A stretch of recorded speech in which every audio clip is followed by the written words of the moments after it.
Magandang gabi, pambungad sa ating newscast. Idineklara na ni Pangulong Ferdinand Marcos Jr. ang State of National Calamity bunsod ng matinding pananalasa ng Bagyong Tino at sa paparating na Bagyong Uwan. Umabot na sa 114 ang nasawi, 127 naman ang nawawala ayon sa OCD.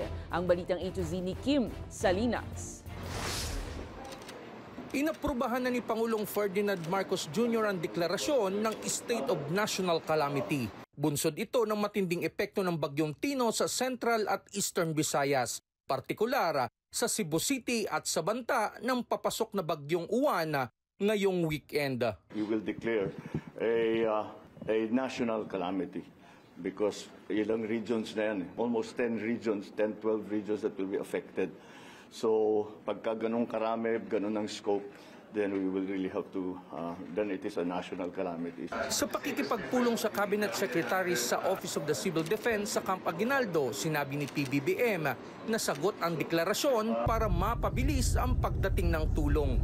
That gives us quicker access to some of the emergency funds, number one.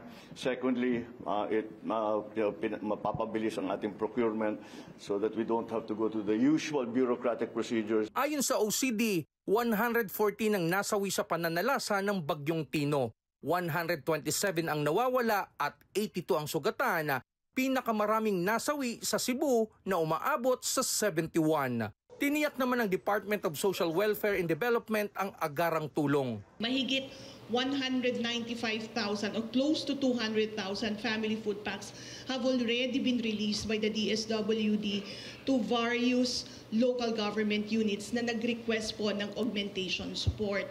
Makikita nyo po dito sa Region 7, ang Bohol na pahaginan na po natin ng mahigit 19,000.